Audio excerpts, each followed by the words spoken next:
જય શ્રી કૃષ્ણ. રાધે રાધે. શ્રી કૃષ્ણ ગોવિંદ હરે મુરારે, હે નાથ નારાયણ વાસુદેવાય. મિત્રો, આજે આપણે જયા એકાદશી વ્રતની કથા કરીશું. જયા એકાદશીનું વ્રત કરવાથી પાપોનો નાશ થાય છે અને ભૂત પ્રેત કે અકાળ મૃત્યુના ભયથી મુક્તિ મળે છે. ભગવાન વિષ્ણુની પૂજા કરવાથી સુખ સમૃદ્ધિ અને ધન ધાન્યમાં વૃદ્ધિ થાય છે, તેમજ પિતૃઓને મોક્ષ પ્રાપ્તિ થાય છે. આ વ્રત પાપોનો નાશ કરે છે અને મનુષ્યને પુનર્જન્મના બંધનમાંથી મુક્ત કરીને મોક્ષ પ્રદાન કરે છે. જયા એકાદશીના વ્રતના દિવસે ભગવાન વિષ્ણુની પૂજા કરીને, વ્રત કથા સાંભળીને અને પીપળાના ઝાડમાં જળ અર્પણ કરીને આશીર્વાદ લેવા. તો ચલો હવે મિત્રો, આપણે શરૂ કરીએ જયા એકાદશીની વ્રતની કથા.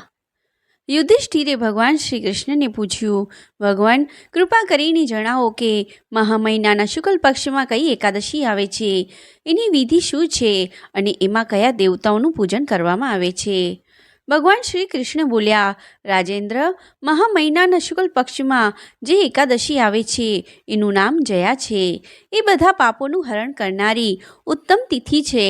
એ પવિત્ર હોવા ઉપરાંત પાપોનો નાશ કરનારી પણ છે અને મનુષ્યને ભોગ તથા મોક્ષ પ્રદાન કરે છે. એટલું જ નહીં, એ બ્રહ્મ હત્યા જેવા પાપ તથા પિશાચ તત્વનો નાશ કરનારી પણ છે. આનું વ્રત કરવાથી મનુષ્યની ક્યારેય પ્રેત યોનિમાં જવું પડતું નથી. આથી રાજન, પ્રયત્નપૂર્વક જયા નામની એકાદશીનું વ્રત કરવું જોઈએ. એક સમયની વાત છે, સ્વર્ગલોકમાં દેવરાજ ઇન્દ્ર રાજ્ય કરતા હતા. દેવગણ પારિજાત વૃક્ષથી યુક્ત નંદનવનમાં અપ્સરાઓ સાથે વિહાર કરી રહ્યા હતા. 50 કરોડ ગંધર્વોના નાયક દેવરાજ ઇન્દ્રે સ્વેચ્છાનુસાર વનમાં વિહાર કરતા ઘણા હર્ષ સાથે નૃત્યનું આયોજન કર્યું. એમાં ગંધર્વો ગાન કરી રહ્યા હતા. એમાં પુષ્પદત્ત, ચિત્રસેન અને એનો પુત્ર એ 3 મુખ્ય હતા. ચિત્રસેનની પત્નીનું નામ માલિની હતું. માલિની દ્વારા એક કન્યા ઉત્પન્ન થઈ હતી. એ પુષ્પવતીના નામથી વિખ્યાત હતી. પુષ્પદત્ત ગંધર્વનો એક પુત્ર હતો. એને લોકો માલ્યવાન કહેતા. માલ્યવાન પુષ્પવતીના રૂપ પર અત્યંત મોહિત હતો. આ બંને પણ ઇન્દ્રના સંતોષ માટે નૃત્ય કરવા આવ્યા હતા. આ બંનેનું ગાન થઈ રહ્યું હતું. એમની સાથે અપ્સરાઓ પણ હતી. પરસ્પર પ્રેમના કારણે આ બંને મોહને વશીભૂત થઈ ગયા. ચિત્તમાં ભ્રાંતિ આવી ગઈ. આથી તેઓ શુદ્ધ ગાન ન કરી શક્યા. ક્યારેક તાલનો ભંગ થઈ જતો તો ક્યારેક ગીત બંધ થઈ જતું.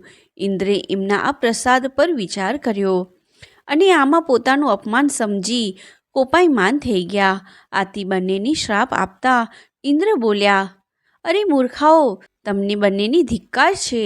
તમે લોકો પતિત અને મારા આદેશનો ભંગ કરનારા છો. આથી તમે પતિ પત્નીના રૂપમાં રહીને પિશાચ બની જાઓ. આ પ્રમાણે ઇન્દ્રનો શ્રાપ મળવાથી બંનેના મનમાં ખૂબ દુઃખ થયું. તેઓ હિમાલય પર્વત પર ચાલ્યા ગયા અને પિશાચીઓની પ્રાપ્ત કરીને ભયંકર દુઃખ ભોગવવા લાગ્યા. શારીરિક પાતકથી ઉત્પન્ન થયેલ તાપથી પીડિત થઈને બંને પર્વતની કંદરાઓમાં ભટકતા હતા. એક દિવસ પિશાચે પોતાની પત્ની પિશાચીને કહ્યું, આપણે એવું કયું પાપ કર્યું કે જેનાથી આપણને આ પિશાચીઓની પ્રાપ્ત થઈ છે. નરકનું કષ્ટ અત્યંત ભયંકર છે અને પિશાચીઓની પણ ખૂબ જ દુઃખ દેનારી છે. માટે પૂર્ણ પ્રયત્ન કરીને પાપથી બચવું જોઈએ. આ પ્રમાણે ચિંતામગ્ન થઈને તેઓ બંને દુઃખના કારણે સુકાતા જતા હતા. દેવયોગે એમને મહા મહિનાની શુક્લ પક્ષની એકાદશી તિથિ પ્રાપ્ત થઈ ગઈ. જયા નામની પ્રખ્યાત આ તિથિ બધી તિથિઓમાં ઉત્તમ છે. આ દિવસે એ બંનેએ બધા પ્રકારનો આહાર ત્યાગી દીધો. જલપાન પણ ન કર્યું. કોઈ જીવની હિંસા પણ ન કરી. એટલે સુધી કે ખાવા માટે ફળ પણ ન કાપ્યું. નિરંતર દુઃખથી યુક્ત થઈને તેઓ એક પીપળા પાસે બેસી રહ્યા. સૂર્યાસ્ત થઈ ગયો. એમના પ્રાણ હરી લેનારી ભયંકર રાત્રિ ઉત્પન્ન થઈ. એમને ઊંઘ પણ ન આવી. તેઓ રતિ કે બીજું કોઈ સુખ પણ ન લઈ શક્યા. સૂર્યોદય થયો બારસનો દિવસ આવ્યો. આ પ્રમાણે એ પિશાચ દંપતી દ્વારા જયા એકાદશીના ઉત્તમ વ્રતનું પાલન થઈ ગયું. એમણે રાત્રે જાગરણ પણ કર્યું હતું.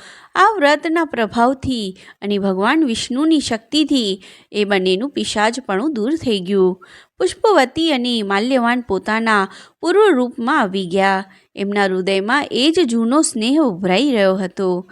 એમના શરીરો પર પહેલાં જેવા જ અલંકારો શોભી રહ્યા હતા. તેઓ બંને મનોહર રૂપ ધારણ કરી વિમાન પર બેઠા અને સ્વર્ગલોકમાં ચાલ્યા ગયા. ત્યાં દેવરાજ ઇન્દ્ર સમક્ષ જઈને બંને ઘણી પ્રસન્નતા સાથે એમને પ્રણામ કર્યા. એમને આ રૂપમાં ઉપસ્થિત જોઈ ઇન્દ્રને ઘણું આશ્ચર્ય થયું. એમણે પૂછ્યું, કહો, કયા પુણ્યના પ્રભાવે તમે બંને પિશાચ યોનિમાંથી છૂટી ગયા? તમે તો મારા શ્રાપથી શાપિત હતા, તો પછી કયા દેવતાએ તમને એમાંથી છુટકારો અપાવ્યો? માલ્યવાન બોલ્યો, સ્વામી, ભગવાન વાસુદેવની કૃપા અને જયા નામની એકાદશીના વ્રતથી અમારું પિશાચપણું દૂર થઈ ગયું છે. ઇન્દ્રે કહ્યું, તો હવે તમે બંને સુધાપાન કરો. જે લોકો એકાદશીના વ્રતમાં સંલગ્ન અને ભગવાન વિષ્ણુના શરણાગત થાય છે તેઓ મારા પણ પૂજનીય હોય છે. ભગવાન શ્રી કૃષ્ણ કહે છે, રાજન, આથી એકાદશીનું વ્રત કરવું જોઈએ. નૃપશ્રેષ્ઠ, જયા એકાદશી બ્રહ્મહત્યાનું પાપ પણ દૂર કરનારી છે. જેણે આ એકાદશીનું વ્રત કર્યું એણે બધા પ્રકારનું દાન કરી દીધું અને બધા યજ્ઞો પૂર્ણ કરી લીધા. આ મહાત્મ્યને વાંચવાથી અને સાંભળવાથી અગ્નિષ્ઠોમ યજ્ઞનું ફળ મળે છે. જય શ્રી કૃષ્ણ. રાધે રાધે.